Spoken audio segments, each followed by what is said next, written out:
Nifty little pliers, these. This is extremely awkward, but it is possible to get a 1/4" socket into there, and it's a T27.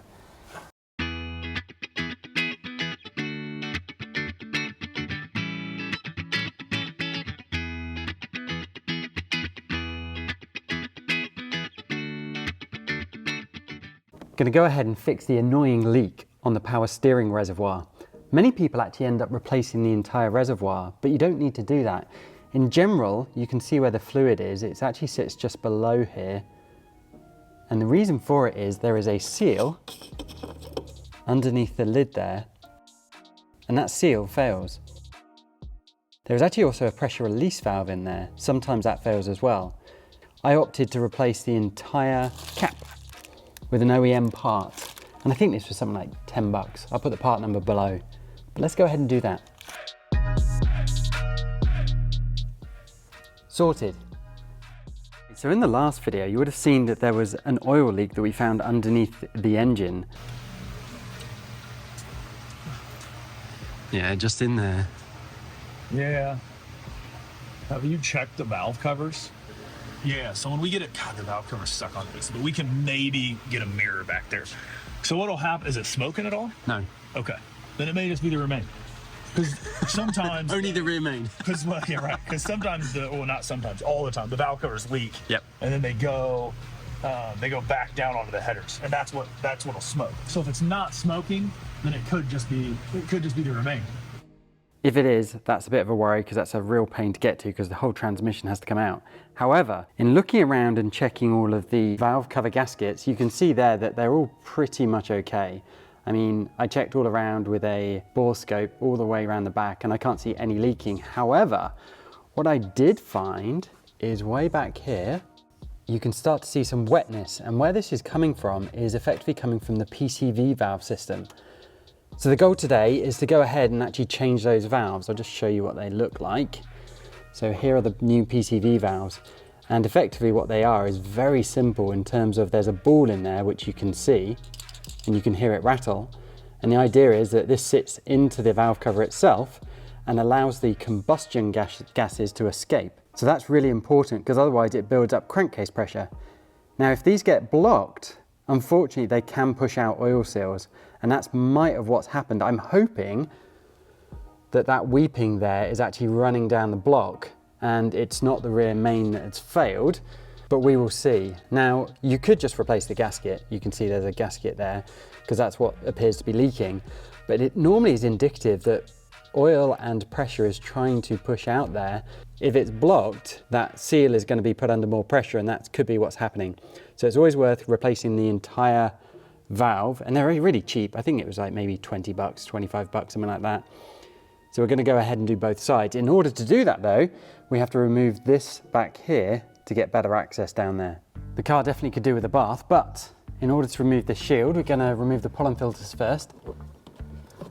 You just pull these clips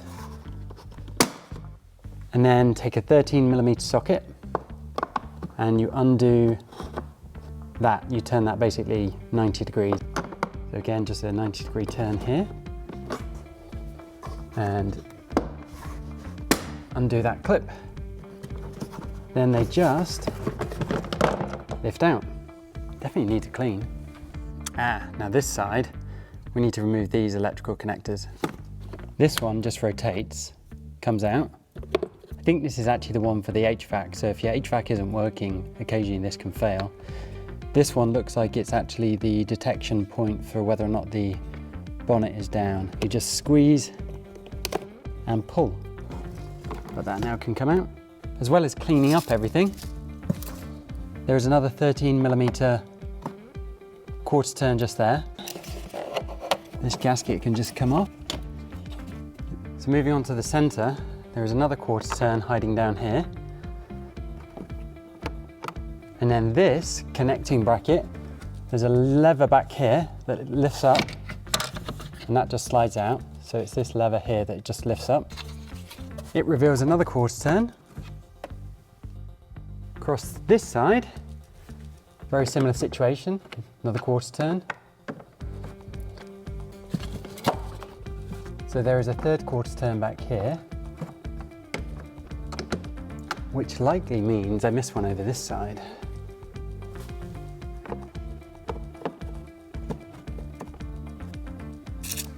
So with all those removed, very gently lift it up.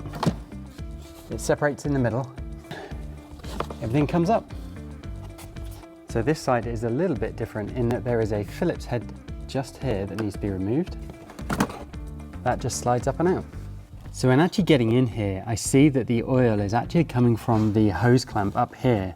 So this is the other end of the PCV valve tube. So that tube goes from the PCV valve down in there up into the plenum, and it's actually that has failed. Looking online, it looks like it's fairly a common issue and it needs replacing. So I've gone and removed the strut brace. You don't need to do that. I just figured I would do that to give you more of a view of what's happening down here as I do it. So this is a really cool hose clamp tool. Allows you to get it at funny angles, and when it locks in, it just works way better. Now I need to remove the other end, which is really hard for you to see. If you reach down here, either side of the hose, there are two detents, and you gently squeeze them, and that hose pulls out. So here is what I was squeezing. This is extremely awkward, but it is possible to get a 1/4 inch socket into there, and it's a T27. So what I ended up doing was putting a swivel socket on there so I could actually get it in to the head of the bolt. Of course, you'll have it a lot easier without a camera in the way. I'm actually dreading getting this back in there now, but the bolt is down there. Hopefully, I can very gently fish it out of there. Just down here, there are two buttons again you press. So the pipe did come off, so there's the end of the pipe. I've just moved it out of the way. The pipe came off, and there you can see the top of the PCV valve. The mission now is to get that out. Grab hold, give it a gentle rock and pull, and there it comes. So here are the two valves, the old one and the new one. You can hear the new one, very free flowing, the old one. So it wasn't clogged. This seal hadn't failed. It's all to do with that pipe, but I'm going to go ahead and replace this anyway. Put the bolt on the valve. Try and take everything down together. Of course, everything is in the way. I think I've got it in the hole. So now everything lines up.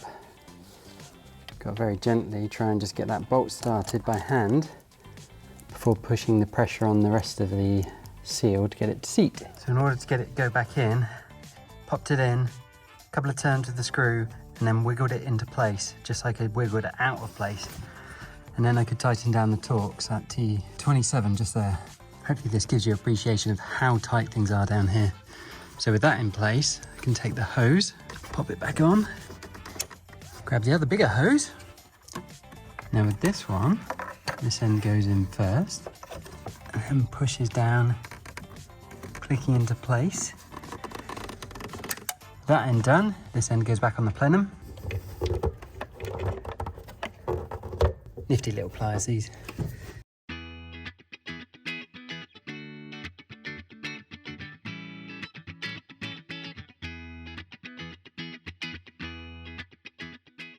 Check this out. Here is a bolt and a washer from the Dynon strut brace. Here is the other side, same bolt and washer. That one needs replacing. And now everything can magically go back together.